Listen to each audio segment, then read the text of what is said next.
Hello, আসসালামু আলাইকুম good people. Welcome back to easy learning with doctor Saida. খুব মজার একটা হোয়াইট সস পাস্তা করে দেখাবো। আ এটা খুবই মজা আসলে খেতে আমার খুব ফেভারিট। সো আমি আপনাদের সাথে এটা শেয়ার করছি। আমি এখানে একটা প্যান বা পট অথবা ডেকচিতে আ পানি নিয়ে নিয়েছি। আর এটার মধ্যে একটু লবণ দিয়ে দিলাম।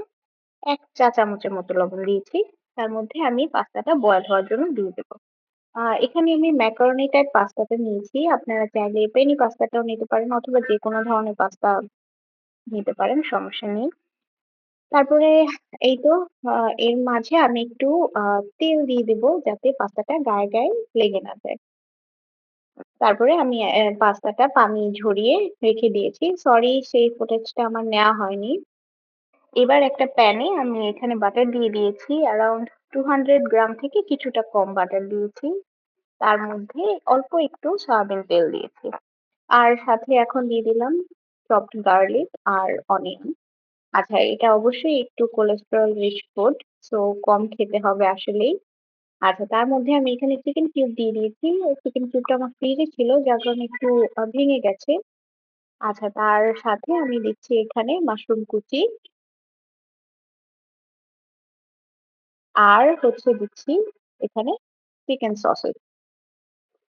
এটাও সবগুলো আমি একটু ভালোভাবে ভেজে নেব। আমি এখানে কোনো বা অন্য কোনো কিছু কিন্তু এড করিনি।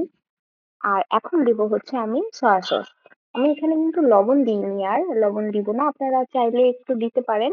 বাট আমি আসলে আমার সয়া সসে যে লবণটা ছিল সেটাতেই সম্পূর্ণ রান্না হয়ে গেছে। সেজন্য আর দিইনি।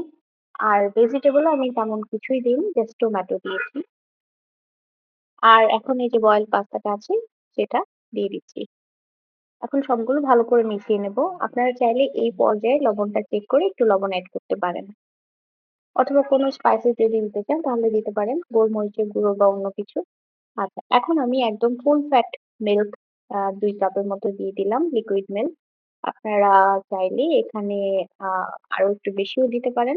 বাট ২ কাপের কম দেবেন না। আর এখানে চেডার চিজ পাউডার দিয়েছি।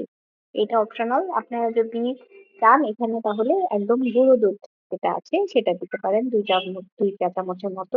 তাহলে কিন্তু ক্রিমিনেস টা অনেক ভালো আসে। আর চিজ দেওয়ার কারণে তো অবশ্যই ক্রিমিনেস টা চলে আসে। চাইলে আপনারা ক্রিমও দিতে পারেন। আচ্ছা, এখন তো এই তো রেডি হয়ে গেল।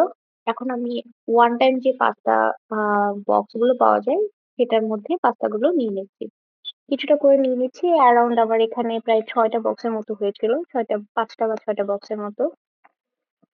আর এখানে আমি শ্রেডেড আ চেডার চিজ দিচ্ছি। আপনারা চাইলে মোজারেলাও দিতে পারেন।